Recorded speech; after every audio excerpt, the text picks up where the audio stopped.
4. We are off to Animal Kingdom today, and I'm gonna film in here for a minute before I go outside because she'll probably fog up out there anyways. We have to be there by like 10:30 is what we're planning on meeting. It's almost 9:30, so I figured, oh, actually, I feel like that's cutting close. I try to give myself an hour to like travel. I am really close to Animal Kingdom though. And look, my batteries are still charging. I mean, they've been charging for a couple hours, so I'm sure I could get through the day on them. And I have a brand new battery in here. I just don't want to charge them overnight, you know, because that drains the battery. That was an attractive look and an attractive sound. So we are doing Carrying with Giants today. So I have my little, actually this is probably better, my little one of my elephant shirts. Classy. Although I feel like I've actually worn this to work before. And looking at it, I think I might have had a cardigan on because this is a little thin for work. So I probably did, plus it's cold there. So I probably did have a cardigan. And my ears don't really match my outfit, but I'm okay with that. But I feel like this is very revealing. Like, the ladies are kind of out. I feel like looking in the mirror, it's not that bad, but if I look down, it's bad. Whatever. Sorry if it's TMI. That's how I feel. And I like extra sunscreened up because so much of up here is like exposed. And this is like the only tank top I really have. So I'm not looking to get a sunburn and then have to put like a shirt over it. So yeah, I think I'm done. I don't think I said goodbye last night. I'm sorry. I was kind of tired when I got back to the room. I had a bagel, picked up knives last night. So I had a bagel and some leftover Powerade. I had a bagel for lunch or breakfast. We have no lunch plans, but I think we're gonna be in Animal Kingdom for lunch, which I think kind of sucks. I'm not a huge fan of the food in Animal Kingdom. So we'll see what happens there. And we have dinner tonight in Italy. I think it's just gonna be my dad and I. My stepmom is gonna go to a campfire with my cousins. I would love to go to the campfire, but I don't want to miss dinner, and we're probably gonna do illuminations tonight, so I don't want to miss that either. Especially, it looks like we're probably not gonna be able to do Rivers of Light. We're gonna try to do Happily Ever After tomorrow. So that'll be good. So, and I don't think we're gonna be able to do Fantasmic, and probably not the Star Wars fireworks either. Which really sucks because Fantasmic is one of my favorites. If you saw my top 5 Hollywood Studios video, you know that. But it's okay. It's okay. But my dad really likes Illuminations, so we're probably gonna check that out. And that'll be good. I do like the music, and I enjoy Illuminations. There's just a little, okay, this has gone on far too long. Let me grab my bag and head to the bus stop. Is that a sunburn? No, that's just a reflection. Okay, good. I will probably leave this trip just as white as I am right now. I don't, damn.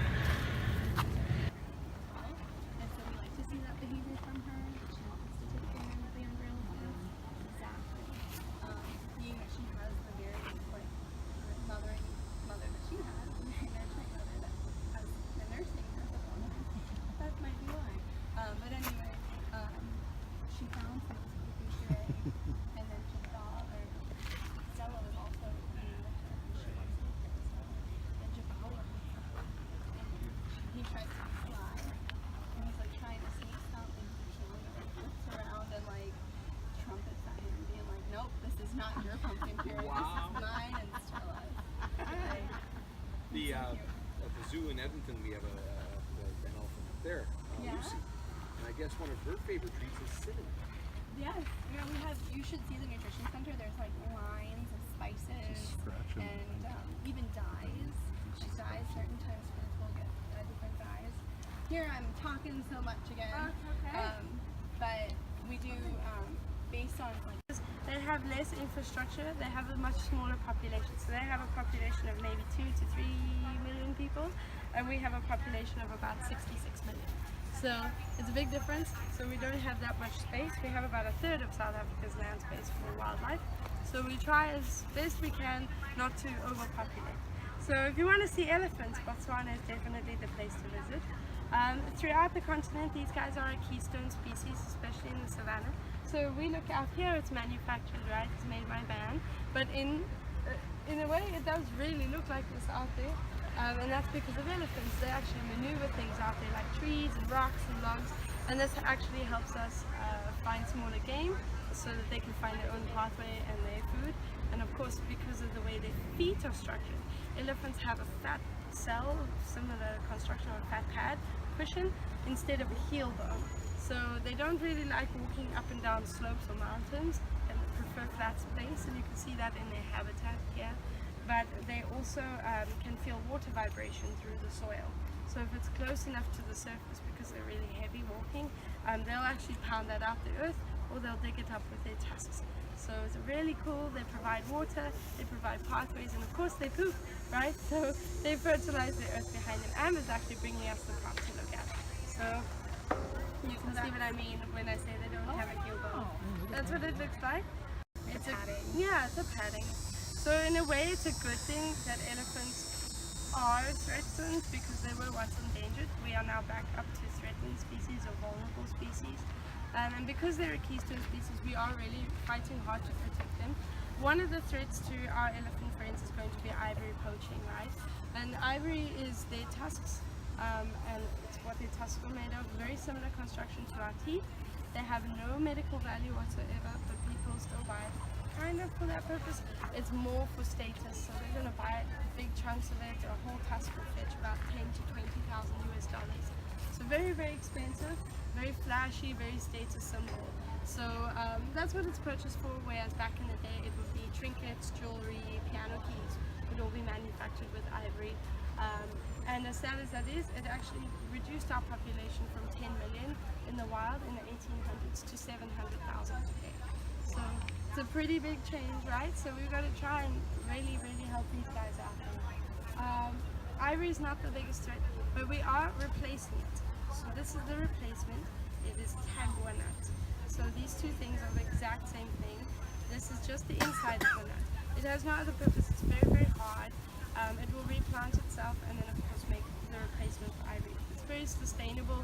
It's not plastic resin, so it is not hurting the earth. And we're hoping that it's the future because it's really cheap. So this is $40 US for a whole bag of these nuts. So if you had $10,000 to spend on ivory, you'd probably want a higher return on your money, right? You could get more money by selling tagua nut and hiring someone to carve out trinkets for you. So hopefully this is the future. And of course we ban ivory in most countries. The USA is one of them. China is now on board too. Yeah, just recently. Yeah, recently, last year October. So we're hoping to see those numbers decrease a lot less this year.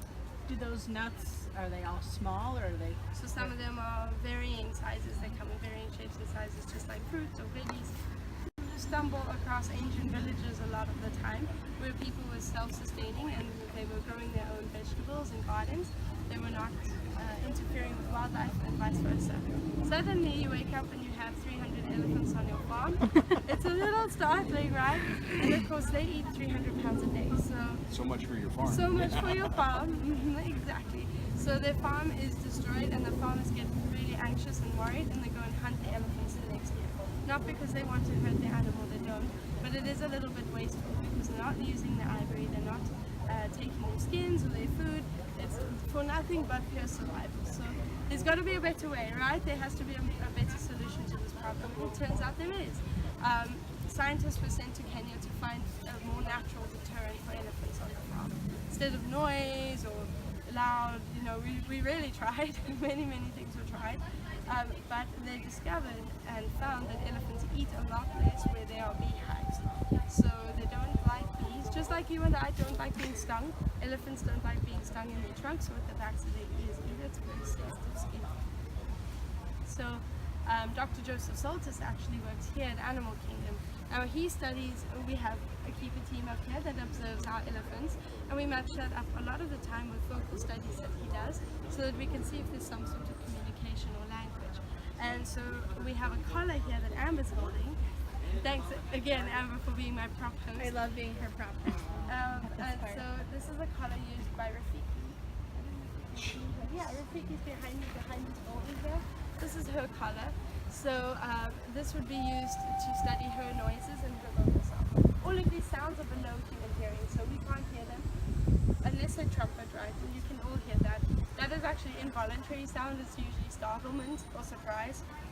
But most of the communication takes place underneath our hearing level. So it's really cool. We matched that up, and he was asked to go to Africa to do the same thing. So we play bee sounds and record that back.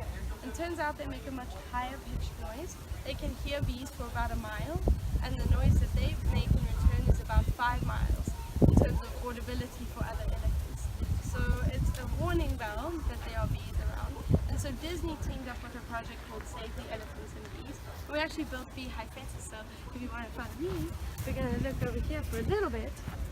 And please feel free to keep taking pictures. I don't mind. This is a beehive fence box. So it's an example of what was built in Africa. All the way along the fence, we'd have suspended hives so that wherever the elephant brushes up, it could move the fence, any part of it would move the hive and disturb it. So the bees would make a noise and be kind of cross, and African bees are very aggressive, so we like to avoid them even as people. But the farmers get powder paint on it, and we wanted to see where she'd been, and the one day he came home and had like blue and pink all over him. So we knew exactly where she'd been. Are there any more questions? Can I take anyone's picture? No, you're good? You feel free to take your last pictures too. Feel free to take last photos of Stella and of course with Fifi and the hood. They're very beautiful out there. Yes, I know, right? It's a good view today. Yeah. Sometimes they hide behind this rock ring and it's so sad. You're like, I promise they're there. Safari. Yeah. Do they get tired of the trucks going by? Is that No, why? Or they're just very used to it by now. It's part of their life. So I don't think the trucks bother them too much. We actually had to test out this tour for a little while. We had to have someone come up and drive up and down, just so that we knew that we weren't following them at all. That's actually part of what our keeper team will do, is they'll observe them and see if we're disturbing them in any way. So if they're avoiding the trucks, they'll all be obviously on this side all the time. Right. We'd make sure that we were making less noise with them, or maybe turning the microphones down a little, or something like that. At the beginning we had Stella, and when she first came out on stage, people would scream her name, and so it was actually scaring her a little bit. She was favoring nearer us, and so we had to ask the safari drivers not to tell people what her name was anymore, because she has to learn behaviors too. So she has to know her name. She knows her name for sure. And so if you scream it at her, obviously she's like, what are you doing? Why?